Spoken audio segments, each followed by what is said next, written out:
রাজ্যে আক্রান্তের সংখ্যা বেড়ে দাঁড়ালো ৩৩১ জন।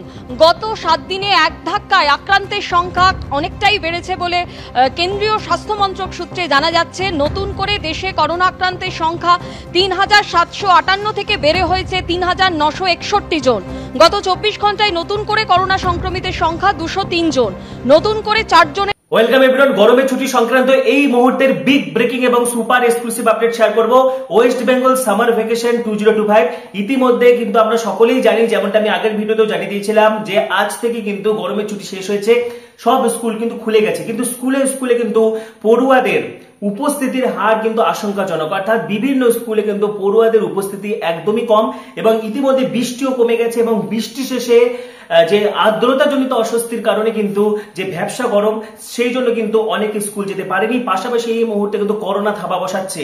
সব মিলে স্কুল কি আবার বন্ধ হতে পারে? বিস্তারিত তথ্য শেয়ার করবো। তার আগে বলছি, যারা আমাদের চ্যানেলে নতুন ভিডিও দেখছো এখনই সাবস্ক্রাইব করো। গরমের ছুটি সংক্রান্ত সমস্ত আপডেট, স্কুল সংক্রান্ত সমস্ত আপডেট তোমরা এখানে পাবে, সেই জন্য এখনই সাবস্ক্রাইব করো, পাশে থাকা বেল আইকনটি প্রেস করো এবং এই ভিডিওটি প্রচুর শেয়ার করো। তো দেখো, গরমের ছুটির পর আজ সোমবার সমস্ত সরকার পোষিত এবং সরকারি সাহায্যপ্রাপ্ত স্কুল কিন্তু খুলে গেছে এবং তারই মাঝে কিন্তু করোনা থাবা বসাচ্ছে। করোনা আক্রান্তের সংখ্যা দেশের পাশাপাশি রাজ্য কিন্তু বাড়তে চলেছে এবং এই মুহূর্তে করোনা নিয়ে আতঙ্ক নয়, তবে স্বাস্থ্যবিধি মেনে পরামর্শ দিচ্ছেন সব স্কুলের কর্তৃপক্ষ। অর্থাৎ স্বাস্থ্যবিধি মেনে চলার পরামর্শ দিচ্ছে। মাস্ক ইউজ করা, স্যানিটাইজার ইউজ করা, পাশাপাশি টিফিন ভাগ করে না খাওয়া ইত্যাদি একাধিক বিষয়ের উপর কিন্তু গুরুত্ব আরোপ করা হচ্ছে। প্রধান শিক্ষকরা জানাচ্ছেন, আগামী ৩ মাস অর্থাৎ জুন থেকে আগস্ট কিন্তু পড়াশোনার মৌসুম, কারণ সামনে অনেকগুলো ইভেন্ট রয়েছে। এবছর কিন্তু মাধ্যমিক উচ্চ মাধ্যমিক এগিয়ে আনা হয়েছে। ফেব্রুয়ারি মাসেই মাধ্যমিক উচ্চ মাধ্যমিক হবে এবং সামনে সেপ্টেম্বরে উচ্চ মাধ্যমিকের সেমিস্টার পরীক্ষা রয়েছে। পাশাপাশি কিন্তু সামেটিভ পরীক্ষা রয়েছে, সেকেন্ড সামেটিভ রয়েছে ইত্যাদি নানা বিষয়ে এই মুহূর্তে যদি আবার পুনরায় স্কুল বন্ধ হয়ে যায় তাহলে পঠন পাঠন কিন্তু ব্যাঘাত ঘটবে এবং তারই মাঝে করোনা থাবা বসাচ্ছে। বিগত বছরগুলোতে দেখা গেছিল যে স্কুল খোলার পরে গরম আবার হঠাৎ করে বেড়ে যাওয়ার ফলে স্কুল কিন্তু আবার কিছুটা দিন বন্ধ দিয়ে দেওয়া হয়েছিল। সেই মোতাবেক এবারও কিন্তু স্কুল বন্ধ দেওয়া হবে কিনা সেই বিষয়ে কিন্তু জল্পনা শুরু হয়েছে। হিন্দু স্কুলের প্রধান শিক্ষক শুভ্রজিৎ দত্ত বলেন, ইতিমধ্যে স্কুলের হোয়াটসঅ্যাপ গ্রুপে জানিয়ে দিয়েছি যে স্কুলে আসার ও যাওয়ার সময় যারা বাস, ট্রাম বা ট্রেনে যাতায়াত করে তারা অন্তত মাস্ক পরে থাকবে, সঙ্গে স্যানিটাইজার রাখতে হবে, টিফিন ভাগ করে খাবে না। এই বিষয়টা স্কুলের প্রার্থনার সময় মনে করিয়ে দেওয়া হবে। ঠিক আছে, অর্থাৎ এই মুহূর্তে কিন্তু স্কুলগুলোতে স্বাস্থ্যবিধির উপর গুরুত্ব আরোপ করে হচ্ছে। জ্বর, সর্দি, কাশি, গলা ব্যথা, বমির মতো উপসর্গ দেখা গেলে স্বাস্থ্যকেন্দ্র অথবা চিকিৎসকের কাছে পড়ুয়াদের যাওয়ার কথাও বলেছে স্কুলগুলো।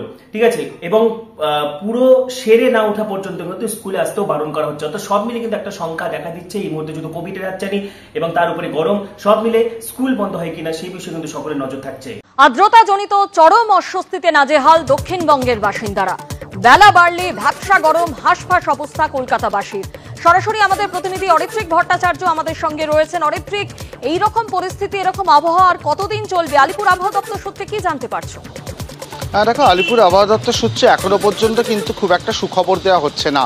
গত সপ্তাহের শেষ দিকে আমরা দেখেছি উত্তরবঙ্গে বর্ষা ঢুকে গিয়েছে এবং তার জেরে যেটা হচ্ছে উত্তরবঙ্গে প্রবল বৃষ্টি হচ্ছে। আজকেও কিন্তু প্রচুর বৃষ্টির সম্ভাবনা রয়েছে, বিশেষ করে আলিপুরদুয়ার, জলপাইগুড়ির মতন জেলাগুলিতে।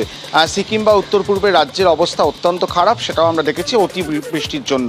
কিন্তু দক্ষিণবঙ্গে বর্ষা অগ্রসর হচ্ছিল এবং সেটা কেরল পেরোনোর পর তার যে অগ্রগতি সেটা কিছুটা থমকে গিয়েছে। সাধারণভাবে 10ই জুনের আশেপাশে দক্ষিণবঙ্গে বর্ষা ঢুকে যায়, কিন্তু এক্ষেত্রে যেটা দেখা যাচ্ছে আগাম বর্ষার যে পূর্বাভাস একটা তৈরি হচ্ছিল, সম্ভাবনা তৈরি হচ্ছিল, সেটা কিন্তু হওয়ার সম্ভাবনা কমছে। কারণ এই মুহূর্তে বর্ষার অগ্রগতি খুব একটা ঘটছে না, মৌসুমী বায়ুর অগ্রগতি খুব একটা ঘটছে না। তার জেরেই কিন্তু এই দুঃসহ পরিস্থিতি এবং যেহেতু বাতাসে জলীয় বাষ্পর পরিমাণ অত্যন্ত বেশি আছে। দেখা গেছে গত 24 ঘন্টায় পশ্চিমবঙ্গে নতুন করে সংক্রমিত 44 জন। রাজ্যে মোট করোনা আক্রান্তের সংখ্যা বেড়ে হলো 331 জন। কেন্দ্রীয় স্বাস্থ্য মন্ত্রকের তরফে যে রিপোর্ট প্রকাশ করা হয়েছে সেই রিপোর্টের দিকে যদি আমরা চোখ দিই তাহলে গত 24 ঘন্টায় সারা দেশে নতুন করে করোনা আক্রান্ত হয়েছেন 203 জন। এই নিয়ে সারা দেশে এই চলতি মরশুমে করোনা আক্রান্তের সংখ্যা বেড়ে দাঁড়ালো ৩৯৬১। অর্থাৎ তো ইতিমধ্যে কিন্তু আজ থেকে সমস্ত স্কুল খুলে গেছে এবং পাশাপাশি কিন্তু করোনার কারণে বিভিন্ন স্কুলে একাধিক স্বাস্থ্যবিধি কিন্তু লাগু করা হয়েছে।